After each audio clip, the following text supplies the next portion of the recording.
भारत माता की, भारत माता की, छत्रपती शिवाजी महाराज की, धर्मवीर छत्रपती संभाजी महाराज की, जय भवानी, जय भवानी, जय जय जय जय जय भवानी,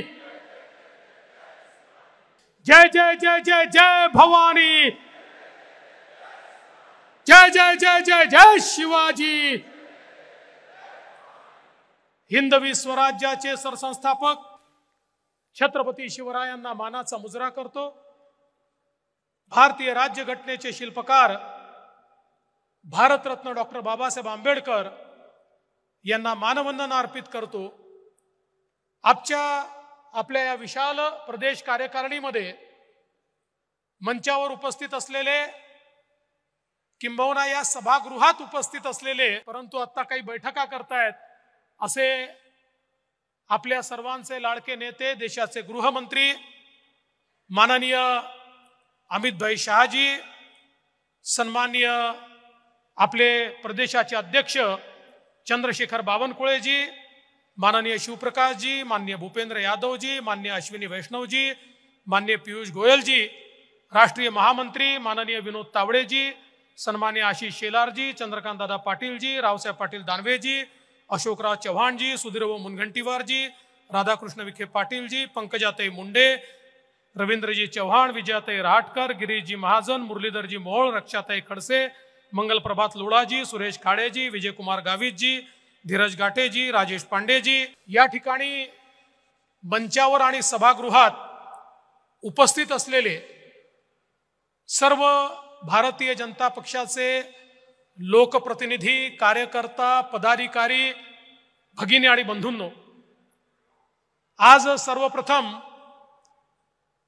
ही कार्यकारिणी या ठिकाणी पुण्यामध्ये होते आणि पुण्यामध्ये कार्यकारिणी होत असताना निश्चित गिरीश भाऊ बापट असतील, विश्वास गांगुर्डे जे असतील, आमच्या टिळकताई असतील, लक्ष्मणभाऊ जगताप असतील, असे अनेक आमचे नेते, कार्यकर्ते ज्यांनी जुन्या काळात, नवीन काळात भाजपला पुढे नेण्याचा प्रयत्न केला आणि नजीकच्या वर्ष 2 वर्षात जे आपल्यासोबत राहिले नाहीत त्यांची निश्चितपणे या ठिकाणी मी आठवण करतो आणि त्यांना आदरांजली देखील अर्पित करतो। आज खरं म्हणजे गुरुपौर्णिमा आहे। आपण म्हणतो गुरुर ब्रह्मा गुरुर विष्णू गुरुर्देवो महेश्वरा गुरुर साक्षात परब्रह्म तस्मै श्री गुरुवे नमः। गुरु पौर्णिमेच्या निमित्ताने अनेक लोक आपल्या गुरुचं दर्शन घेण्याकरता जातात। महाराष्ट्रात कोणी शिर्डीला जातं, कोणी शेगावला जातं, कोणी अक्कलकोटला जातं, वेगवेगळ्या ठिकाणी गुरुमाऊलीचं दर्शन घेण्याकरता लोक जातात। या सगळ्या गुरुमाऊलींना मी वंदन करतो, पण आज आपण सगळे या गुरुपौर्णिमेच्या दिवशी आपल्याला गुरुसारखी असलेली, मातेसारखी असलेली आपली पार्टी, आपला पक्ष भारतीय जनता पक्षाच्या अधिवेशनामध्ये या ठिकाणी आलो आहोत आणि आपल्या सगळ्यांना एकच गोष्ट शिकवली आहे की आपला गुरु कोण आहे? आपला गुरु आहे भगवा ध्वज, भगवी पताका ही आपला गुरु आहे। आणि म्हणून ह्या परमपवित्र भगव्या ध्वजाला देखील आज या निमित्ताने मी वंदन करतो, कारण हा भगवा ध्वज छत्रपती शिवाजी महाराजांचा आहे, हा भगवा ध्वज प्रभू श्रीरामांचा आहे, हा भगवा ध्वज प्रभू श्रीकृष्णाचा आहे आणि हा भगवा ध्वज भारत मातेचा, अखंड भारताचा ध्वज आहे। आणि म्हणून या गुरुला या निमित्ताने मी खऱ्या अर्थानं नमन करतो। आपण जर बघितलं तर आता चातुर्मास सुरू होतोय आणि आपल्याला सगळ्यांना कल्पना आहे चातुर्मास म्हणजे तपश्चर्येचा मास असतो। संपर्क, संवाद आणि तपश्चर्या याकरता चातुर्मासाचा उपयोग करायचा असतो। आणि आपल्याला ह्या चातुर्मास संपर्क आणि संवादाचा मास करायचा आहे. आपल्याला ही समर्पणाचा मास म्हणून हा चातुर्मास या ठिकाणी साजरा करायचा आहे. मी आधीच सांगितलं, या अधिवेशनाचं हे स्थान ऐतिहासिक आहे. एका दृष्टीने भारतीय जनता पक्षाकरता मागाशी आपले अध्यक्ष बावनकुळे साहेबांनी सांगितलं, 2013ला याच ठिकाणी आपण असंच अधिवेशन घेतलं आणि 14ला पूर्ण बहुमताने निवडून आलो आणि आता पुन्हा इथेच अधिवेशन घेतोय. आणि मी तुम्हाला दाव्यानं सांगतो, आजची तारीख लिहून ठेवा. देवेंद्र फडणवीसनी म्हटलं होतं लिहून ठेवा, या विधानसभेनंतर पुन्हा एकदा महाराष्ट्रामध्ये महायुतीचंच सरकार निवडून येईल. ही पुण्यभूमी आहे. छत्रपती शिवरायांच्या पावन स्पर्शाने पुनीत झालेली भूमी आहे. हे शिक्षणाचं माहेरघर आहे, हे तंत्रज्ञानाचं माहेरघर आहे, हे समाज सुधारकांचं माहेरघर आहे. अशा या पुण्यातनं जो विचार निघतो तो गावागावापर्यंत पोचतो. आज भारतीय जनता पक्षाचा विचार पुन्हा एकदा गावागावापर्यंत पोचवण्याकरता आपण सगळे लोक या ठिकाणी आलो. आपल्याला कल्पना आहे, आपण 2014ची निवडणूक लढलो, 19ची लढलो, 24ची लढलो. 14च्या निवडणुकीत लोकांचा निर्धार आपण बघितला. 19च्या निवडणुकीमध्ये लोकांचा पाठिंबा आपण बघितला आणि 24च्या निवडणुकीमध्ये देखील जनता आपल्या पाठीशी होती. आत्ताच या ठिकाणी माननीय रावसाहेब पाटील दानवे यांनी मोदीजींच्या अभिनंदनाचा प्रस्ताव मांडला. आशिषजींनी अत्यंत समर्थपणे त्या प्रस्तावाला समर्थन दिलं. आपण एक गोष्ट लक्षात ठेवली पाहिजे, 2014ची जी काही निवडणूक आहे, ही निवडणूक मी यापूर्वी देखील सांगितलं, आपण 3 पक्षाच्या विरुद्ध लढत नव्हतो, आपण 4 लोकांच्या विरुद्ध लढत होतो. ज्याच्यामध्ये 3 पक्ष होते, त्यांची आपल्याला हरवण्याची ताकद नव्हती. 4था जो पक्ष होता तो होता फेक नरेटिव्ह, खोटा नरेटिव्ह, ज्याच्या विरुद्ध लढताना कुठेतरी आम्ही कमी पडलो. आणि म्हणून बावनकुळे साहेबांनी सांगितलंय, खरं आहे, आम्ही जिंकतो नाही तर आम्ही शिकतो. आम्ही शिकलो. फेक नरेटिव्ह कसा तयार होतो, तो कोण तयार करतं, याची माहिती आम्हाला आहे. आता फेक नरेटिव्हला खऱ्या नरेटिव्हने उत्तर देण्याची ताकद देखील या ठिकाणी आपण निर्माण करणार आहोत. आणि म्हणून लक्षात घ्या, आपला जो काही पराभव या ठिकाणी झाला, केवळ 0.3% झाला. म्हणजे 43.6%, 43.6% आपल्याला आणि 43.9% महाविकास आघाडीला. 0.3%मुळे आपल्या 17 जागा आणि त्यांच्या 31 जागा आल्या. मगाशीच बावनकुळे साहेबांनी सांगितलं, 12 जागा भारतीय जनता पक्षाच्या अशा आहेत, 12 जागा ज्या मात्र 3% कमी मतांनी त्या ठिकाणी पडल्या आहेत.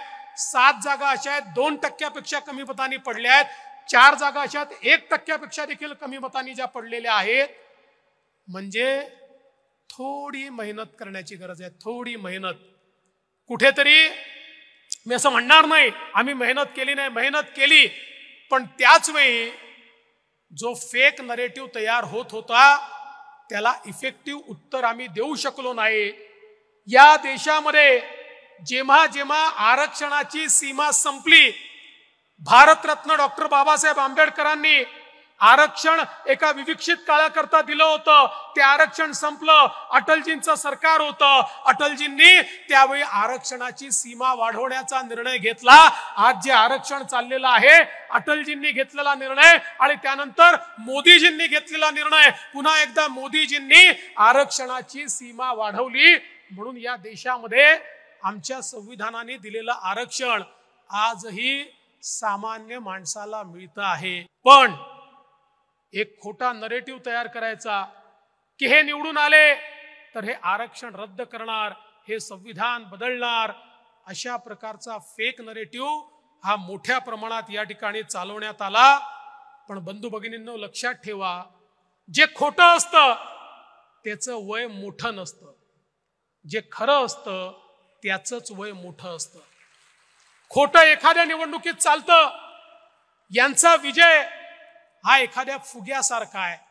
माझ्या कार्यकर्त्यांनी जर केवळ टाचणी लावली ना, हा फुगा फुटू शकतो. हा फुगा फोडण्याची सुरुवात विधान परिषदेच्या निवडणुकीत आम्ही केली आहे. आम्ही विधान परिषदेच्या निवडणुकीत एक टाचणी लावली, यांचा फुगा फुटला हे सांगत होते. आता महायुतीची मतं फुटणार, महायुतीचे आमदार आमच्याकडे येणार, इतके आमदार आमच्या संपर्कात आहेत, इतके आमदार आमच्याकडे येणार. अरे महायुतीचे सोडा, तुमचेच 20 आमदार आमच्याकडे कधी आले तुम्हाला समजलं नाही. हा फुगा फुटलाय आणि हा फुगा आता पुन्हा एकदा तुम्हाला टाचणी लावायची आहे. यांचा इतिहास काय आहे? यांचा इतिहास योजना बंद करण्याचा इतिहास आहे. मगाशी बावनकुळे साहेबांनी सांगितलं, आपल्या सरकारच्या सगळ्या चांगल्या योजना यांनी बंद केल्या. जलयुक्त शिवार सारखी योजना असेल, मेट्रो सारखी योजना असेल, प्रधानमंत्री आवास योजनेसारखी योजना असेल, सगळ्या योजना यांनी बंद केल्या. बंधू भगिनींनो, आज पुन्हा एकदा आपल्या महायुतीच्या सरकारनं अशा योजना आणलेल्या आहेत की जनमानसाच्या मनामध्ये ज्या योजना घर करतील अशा योजनांची सुरुवात आपण केली आहे. आपल्याला माहिती आहे, लाडकी बहीण योजनेसारखी योजना आमच्या बहिणींच्या सन्मानाची योजना, ही मदतीची योजना नाही आहे.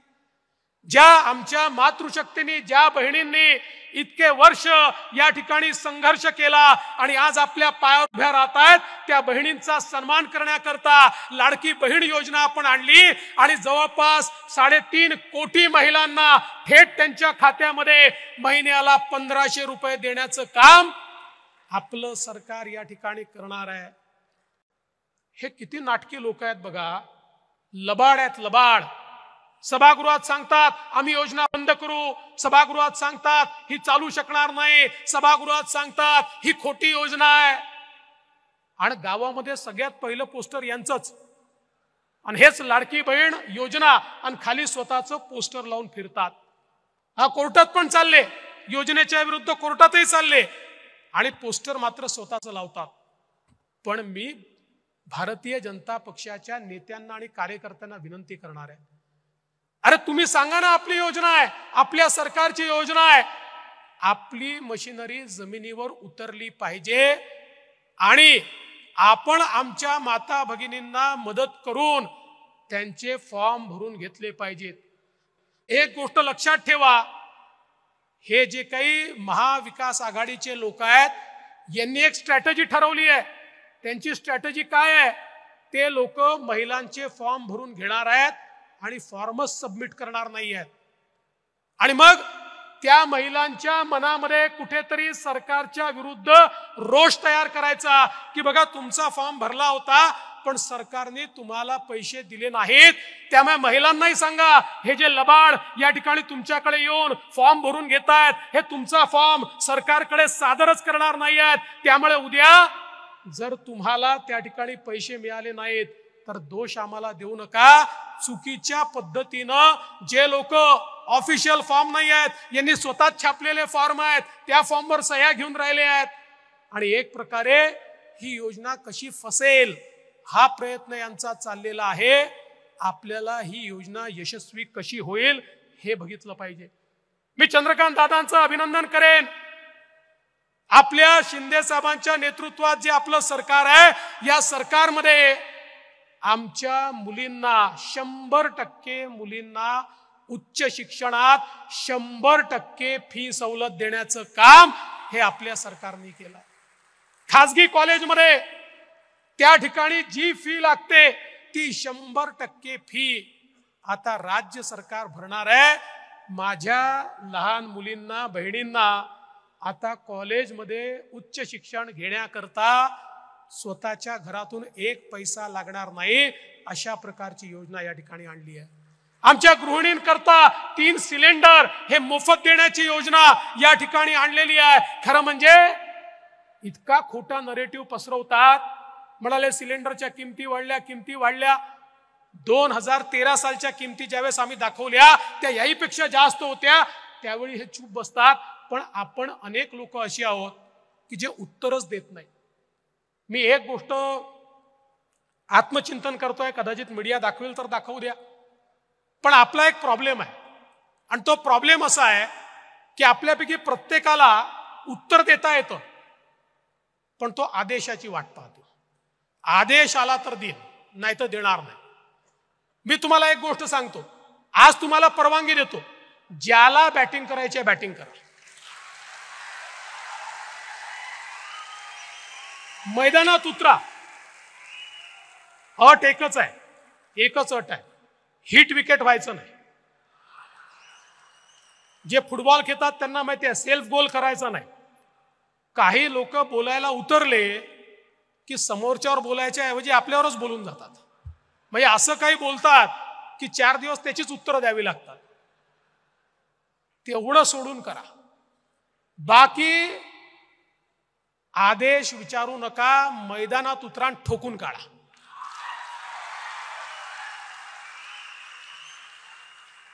आणि तुम्हाला तर खोटं बोलायचंच नाहीये. बघा, खरं बोलायला विचार करावा लागत नाही, खोटं बोलायला खूप विचार करावा लागतो. त्यांना खोटं बोलायचं आहे, तुम्हाला खरं बोलायचं आहे. खोट्याला खऱ्याने उत्तर द्यायचं असेल तर विचार करावा लागत नाही. आणि मला विश्वास आहे तुम्ही सगळे उतरले पाहिजेत. आज बघा, शेतकऱ्यांना आपण वीज मोफत दिली, यापुढे शेतकऱ्यांना बिल लागणार नाही. लगेच यांनी विचारलं, मग काय तुम्ही जुने बिल देणार का? मग त्याचं काय होणार? मी स्पष्टपणे विधानसभेत सांगितलं, अरे कालपर्यंत आम्ही कोणाचं तरी जुनं बिल वसूल केलंय का? तर आता आम्ही जुने बिल वसूल करायला जाणार आहोत का? कोणाचंही जुनं बिल वसूल करणार नाही, कोणालाही नवीन त्या ठिकाणी बिल मिळणार नाही. शेतकऱ्यांना वीज मोफत म्हणजे मोफतच. आणि मला सांगितलं पाहिजे, आम्ही काही पैसे उडवायला बसलो नाहीये, योजना तयार केली.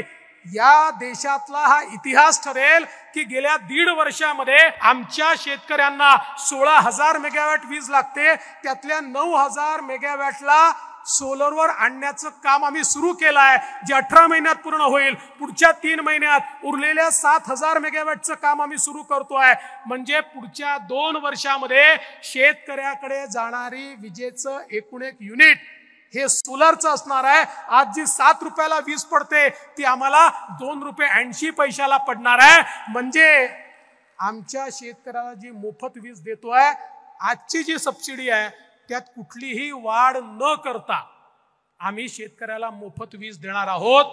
आम्ही राज्याच्या हिताचा विचार करून आणि शेतकऱ्याच्या हिताचा विचार करून या ठिकाणी हा कार्यक्रम हातामध्ये घेतलाय. आज आमच्या मंगलजींच्या मंत्रालयाच्या माध्यमातून युवा प्रशिक्षणाची योजना आपण आणली. 10 लाख युवकांना प्रशिक्षणाकरता त्या ठिकाणी स्टायपंड आपण देणार आहोत. म्हणजे कुठल्याही आस्थापनेने त्यांना नोकरीत घ्यायचं आणि त्यांना नोकरीत घेतलं तर त्यांचा 10,000 रुपये महिना पगार हा राज्य सरकार त्या ठिकाणी देणार आहे. त्या आस्थापनेला तो द्यावा लागणार नाही.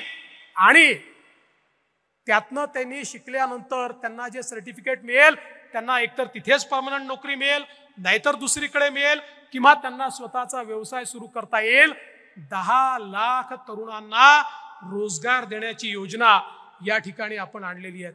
आणि म्हणून मला तुम्हाला एवढंच सांगायचं आहे, योजना अनेक आहेत, पण जोपर्यंत आम्ही रोज बोलणार नाही, आम्ही रोज सांगणार नाही, प्रत्येकाच्या तोंडी योजना असलीच पाहिजे. जो भेटेल त्याला, अगदी लोक वैतागले तरी चालतील, लग्नात गेलं तरी त्यांना काय योजना आहे हे सांगा, त्याच्यानंतर मग त्या ठिकाणी लग्न लावायला जा. कारण पब्लिक मेमरी अत्यंत शॉर्ट असते. आपण काल काय बोललो हे आज लोकांना लक्षात राहत नाही. आणि चांगलं जे असतं, सकारात्मक जे असतं ते इको पण होत नाही. सकारात्मक गोष्टी इको करायला त्रास असतो, नकारात्मक गोष्टी या पटकन इको होतात.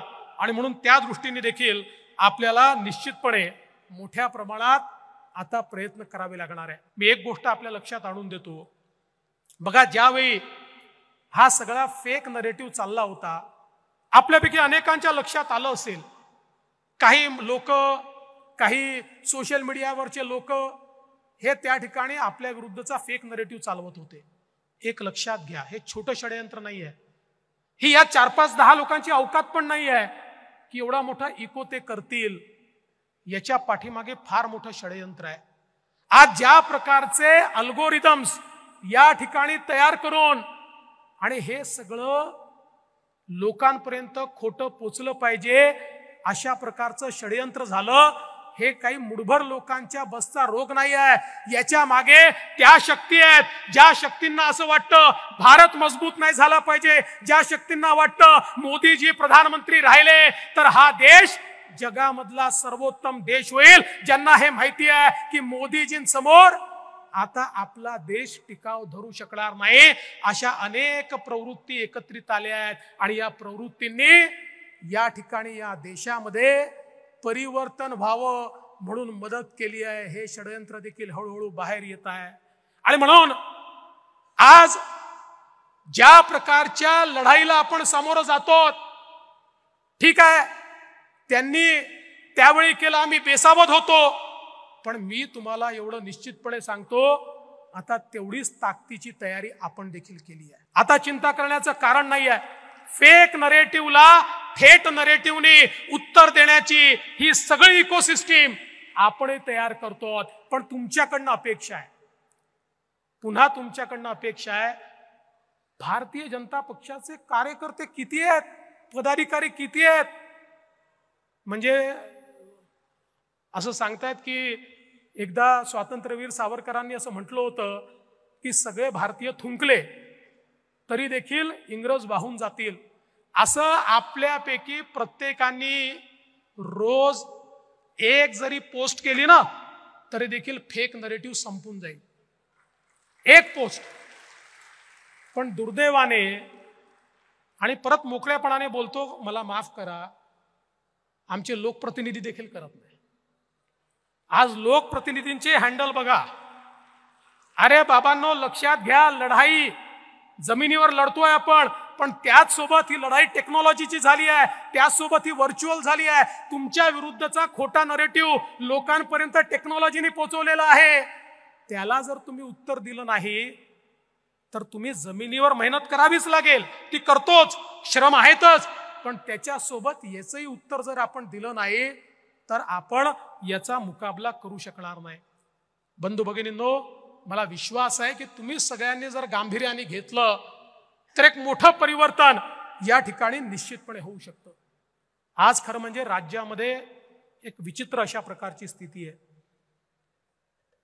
ही अशी स्थिती आपण राज्यात कधीच बघितली नव्हती. समाजामध्ये एक मोठी दुफळी तयार झाली आहे.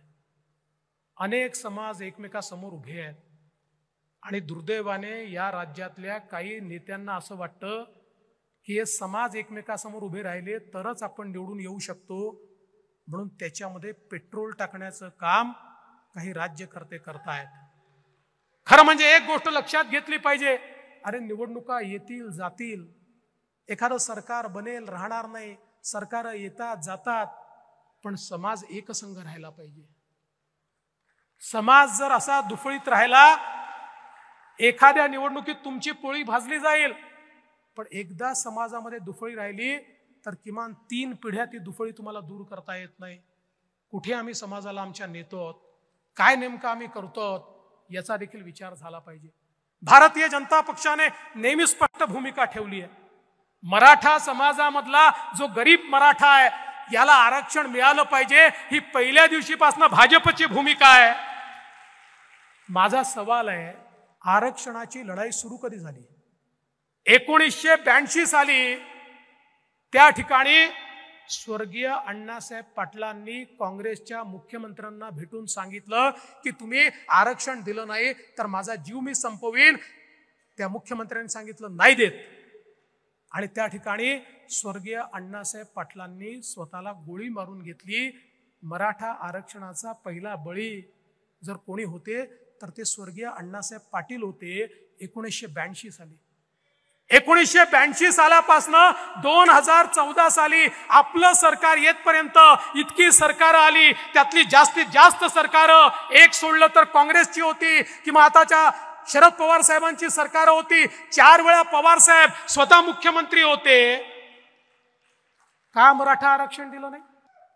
82 सालापासून का मराठा आरक्षण दिलं नाही, माझा सवाल आहे. अरे अण्णासाहेब पाटलांनी जर 1982 साली स्वतःला गोळी मारून घेतली होती, तुम्ही 4 वेळा त्या ठिकाणी रेकॉर्डवर सांगितलं मराठ्यांना आरक्षणाची गरज नाही. मी नाही बोललो, कोण बोललं? सगळ्या महाराष्ट्राला माहिती आहे, सगळ्या महाराष्ट्राला हे माहिती आहे. पण आता मतांकरता दुफळी निर्माण करण्याचं काम चाललेलं आहे. हो, आम्ही आरक्षण दिलं, आम्ही आरक्षण दिल्यावर ते हायकोर्टात ते टिकवलं आणि जोपर्यंत आमचं सरकार होतं सुप्रीम कोर्टात 3 वेळा केस लागली, सुप्रीम कोर्टाने स्टे द्यायला नकार दिला. जोपर्यंत आम्ही होतो सुप्रीम कोर्टामध्ये देखील आम्ही आरक्षण टिकवून दाखवलं. पण दुर्दैवाने तुमचं महाविकास आघाडीचं उद्धव ठाकरेजी आणि शरद पवारजींचं सरकार आलं आणि मराठा आरक्षण त्या ठिकाणी गेलं. त्याला प्रोटेक्ट करण्याकरता कुठलाही प्रयत्न केला नाही. पुन्हा एकनाथराव शिंदेजींचं सरकार आलं, भारतीय जनता पार्टी, शिवसेना, राष्ट्रवादी, आम्ही पुन्हा मराठा समाजाला 10% आरक्षण त्या ठिकाणी दिलं. आज भरती चाललेली आहे, पोलीस भरतीमध्ये आपण बघा हजारो तरुण आता मराठा समाजाचे त्यांची भरती झाली आहे. हजारो तरुणांची वेगवेगळ्या खात्यांमध्ये त्या ठिकाणी भरती झालेली आहे. हे सगळं होत असताना देखील ज्या प्रकारे मराठा आरक्षणाचं राजकारण चाललंय, आज मी अण्णासाहेब पाटलांचे चिरंजीव नरेंद्र अण्णासाहेब पाटील यांचं अभिनंदन करेन. अरे आम्ही त्या ठिकाणी अण्णासाहेब पाटील आर्थिक विकास महामंडळाची घोषणा केली, त्याला आम्ही निधी दिला. आज परिस्थिती काय आहे मला सांगताना आनंद वाटतो. या महामंडळाने 1 लाख मराठा तरुणांना उद्योजक बनवून दाखवलं. 1 लाख मराठा तरुणांना उद्योजक बनवून दाखवलं. आज सारथीच्या माध्यमातून ज्यावेळी तरुण पुढे येतात, म्हणतात सारथी होतं म्हणून आम्ही आयएस झालो, मला आनंद होतो, आम्हाला सगळ्यांना आनंद होतो, कारण आपल्या सरकारने सारथी सुरू केलं, पवार साहेबांच्या आणि उद्धव ठाकरेंच्या सरकारने सुरू केलेलं नाही आहे. पण बंधू भगिनींनो, जे काही आंदोलन चाललंय, मनोज जरांगे पाटलांना माझा सवालच नाहीये. माझा सवाल उद्धव ठाकरे, शरद पवार साहेब आणि नाना पटोले यांना आहे.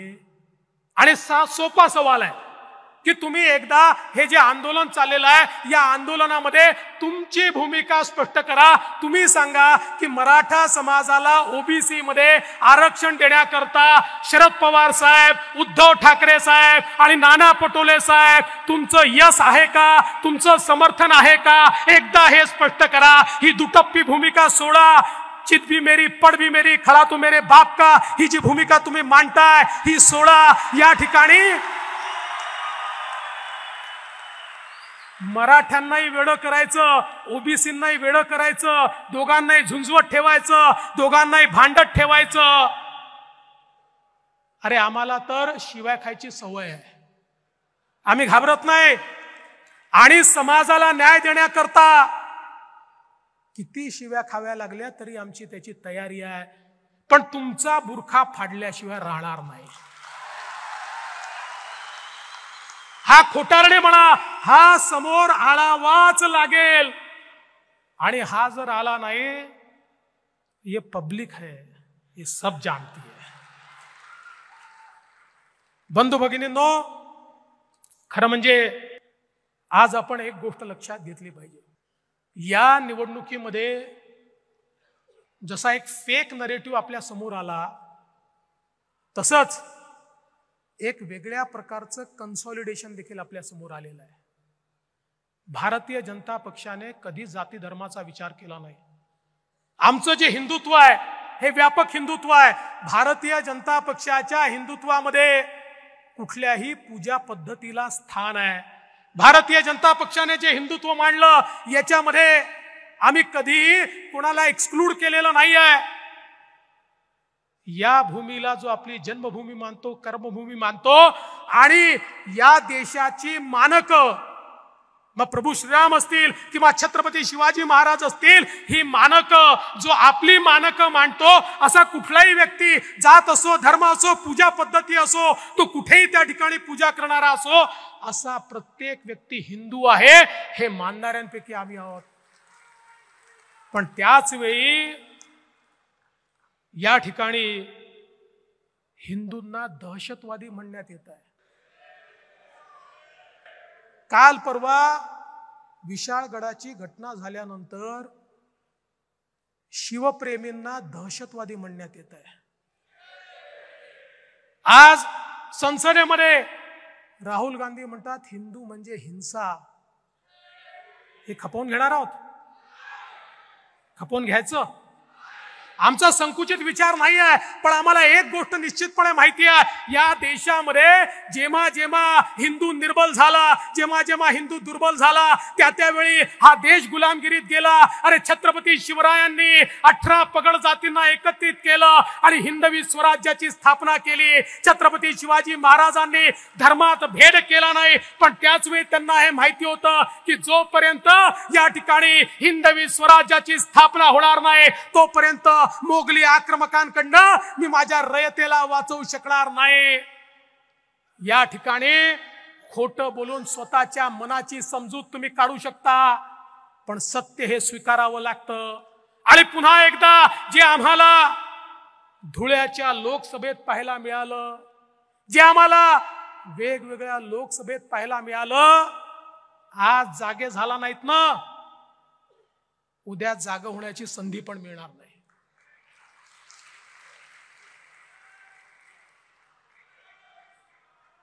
आणि मी एक गोष्ट निश्चितपणे आपल्याला सांगतो, आपल्या हिंदुत्वाबद्दल कोणालाही अपराध बोध ठेवण्याची आवश्यकता नाहीये. हो, आम्ही गर्वाने सांगतो आम्ही हिंदू आहोत.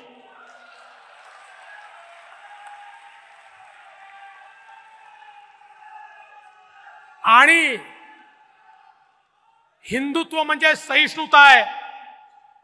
या देशाने, या हिंदूंनी दाखवून दिलं, जगभरातनं ज्या लोकांना त्या ठिकाणी बाहेर काढलं, त्या सगळ्यांना जागा देणारा हाच हिंदुस्थान होता. आज ते सगळे या देशामध्ये गुण्या गोविंदाने राहत आहेत. अरे पाकिस्तानपेक्षा मुस्लिम समाज या हिंदुस्थानात अधिक चांगल्या प्रकारे राहतोय, कारण या ठिकाणच्या हिंदू समाजाने कधीच भेदभाव केला नाही. पण याचा अर्थ आमचं अस्तित्व संपवण्याचा प्रयत्न कोणी करणार असेल तर ते देखील या ठिकाणी सहन केलं जाणार नाही, हे देखील आपण लक्षात घेतलं पाहिजे. आणि म्हणून लक्षात घ्या, एक गोष्ट लक्षात घ्या, प्रभू श्रीराम ज्यावेळेस लढत होते, एक वेळ अशी आली रावणाचा निपात होतच नव्हता, पण प्रभू श्रीरामांनी रणांगण सोडलं नाही, ते प्रयत्न करत राहिले. आणि शेवटी विभीषणाने खरी गोम सांगितली, रावणाच्या नाभीमध्ये बाण मारा, रावणाचा निपात होईल. आजचा रावण कोण आहे? आजचा रावण फेक नरेटिव्ह आहे. त्याच्या बेंबीत बाण मारला की पुन्हा सत्तेमध्ये आपण त्या ठिकाणी परत येऊ. आणि म्हणून मी तुम्हाला एवढीच विनंती करण्याकरता आलो आहे, फार कमी 2 लाख मतांचा फरक आहे. 2 लाख. अरे 2 लाख मतं तर ज्या दिवशी आम्ही लाडकी बहीण योजना घोषित केली ना, त्याच दिवशी वाढले. ज्या दिवशी यांचा फेक नरेटिव्ह सांगितला, त्याच दिवशी त्याच्या चौपट मतं आपले त्या ठिकाणी वाढले आहेत. आणि म्हणून खरं म्हणजे मला मोहत असल्यामुळे एक कविता मी या ठिकाणी आणली आहे, जी आपल्या सगळ्या कार्यकर्त्यांकरता आहे. असे जगावे दुनियेमध्ये आव्हानाचे लावणी अत्तर, नजर रोखून नजरेमध्ये आयुष्याला द्यावे उत्तर. नको गुलामी नक्षत्रांची, भीती आंधळी ताऱ्यांची, आयुष्याला भिडतानाही चैन करावी स्वप्नांची. असे दांडगी इच्छा ज्याची, मार्ग तयाला मिळती 70. असे जगावे दुनियेमध्ये आव्हानाचे लावणी अत्तर, नजर रोखून नजरेमध्ये आयुष्याला द्यावे उत्तर. असा आयुष्याला उत्तर देणारा कार्यकर्ता हा आज आपल्याला या ठिकाणी तयार करायचा आहे. अरे मोदीजींनी जो भारत तयार केलाय, हा मागे वळून पाहणारा भारत नाही आहे. हा 5 ट्रिलियन इकॉनॉमी पूर्ण करतोय, हा 7 ट्रिलियन इकॉनॉमी कडे चाललाय. 25 कोटी गरिबांना गरिबीतनं बाहेर काढलेला आहे. हा भारत कोणी या ठिकाणी थांबवू शकत नाही, अशा प्रकारची अवस्था आहे. आणि म्हणून आज कार्यकर्त्यांकडनं माझी एकच अपेक्षा आहे. बघा, थोडं मनमोकळं बोलतो, आपली देखील अनेक वेळा कुजबूज होते, ती काही चूक नाही आहे. नवे जुने असा वाद होतो, तो थोडा बहुत होत असतो. पण एक गोष्ट सगळ्यांनी लक्षात ठेवली पाहिजे, हा पक्ष का घडला? या पक्षामध्ये वर्षानुवर्ष काम करणारे 90% कार्यकर्ते असे आहेत, 90%, ज्यांना हे माहिती आहे आम्हाला जीवनामध्ये काहीच मिळणार नाही, तरी ते काम करतात. कारण ते व्यक्तीकरता काम करत नाहीत, ते विचारांकरता काम करतात. ते व्यक्तीकरता काम करत नाहीत, ते विचारांकरता काम करतात. बघा, छत्रपती शिवरायांच्या विचारांना आपण सगळे मानतो. आणि महाराजांनी कधी एक पाऊल पुढे टाकलं, कधी एक पाऊल मागे घेतलं, कधी मान, कधी अपमान, कधी तह, कधी सलगी, सगळ्या गोष्टी केल्या. पण ध्येय एकच होतं. काय ध्येय होतं? हिंदवी स्वराज्याची स्थापना. एकच ध्येय होतं. आज आपण देखील अनेक गोष्टी केल्या आहेत. वेगळ्या परिस्थितीमध्ये सरकार तयार केलं, वेगवेगळे मित्र सोबत जोडले. काहींना आवडलं असेल, काहींना आवडलं नसेल, पण लक्षात ठेवा, या ठिकाणी केवळ सत्ता मिळवणं एवढा आपला उद्देश नव्हता. या महाराष्ट्रामध्ये ज्यावेळी आमच्या सामान्य कार्यकर्त्यावर अत्याचार होत होता, या महाराष्ट्रामध्ये सामान्य महाराष्ट्रातल्या जनतेवर कोविडच्या काळामध्ये भ्रष्टाचार त्या ठिकाणी होत असताना, अत्याचार होत होता, त्यावेळी आपण हे परिवर्तन घडवलं.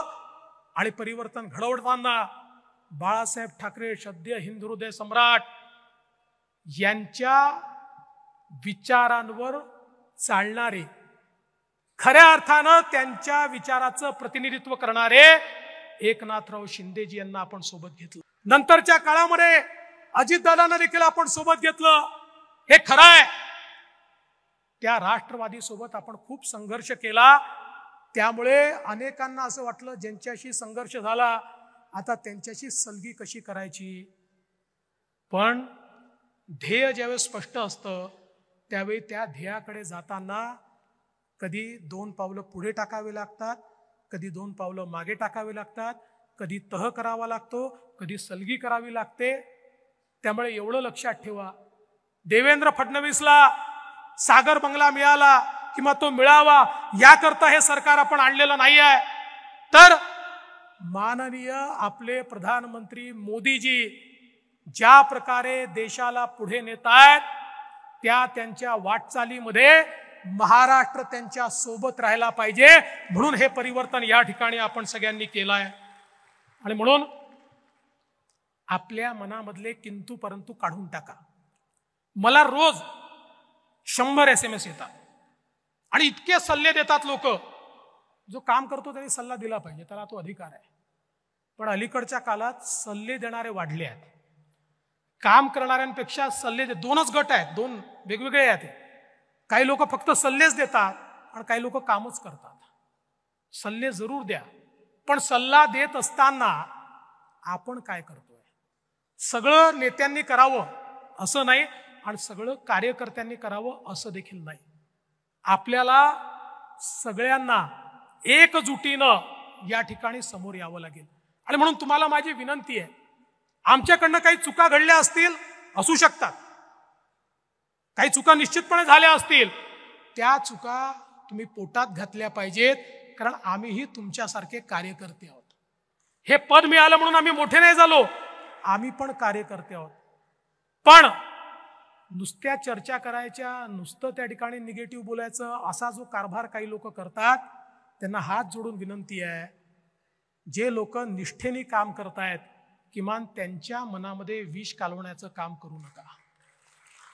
आजही हा पक्ष निष्ठावंतांच्या भरोशावर उभा आहे, जे निष्ठेने उभे आहेत, जे कुठल्याही परिस्थितीत पक्षासोबत उभे आहेत, अशा लोकांच्या भरोशावर उभा आहे. आणि मी तर सांगतो, एखाद्या निवडणुकीमध्ये कमी जागा मिळाल्याचा फायदा काय असतो माहिती आहे? खरा पक्षासोबत कोण आहे हे आपल्याला त्यातनं समजतं. जेव्हा जिंकतो तेव्हा सगळे सोबत असतात, पण एखाद्या निवडणुकीमध्ये कमी जागा मिळाल्या की मग अनेकांचं जे वागणं असतं त्यातनं खरा पक्षाचा कोण आणि कोण नाही हे आपल्या लक्षात येतं. आणि म्हणून माझी तुम्हाला एवढीच विनंती आहे की आपल्या सगळ्यांना एकजुटीनं सामोरं जायचं आहे. आत्मविश्वास ठेवा.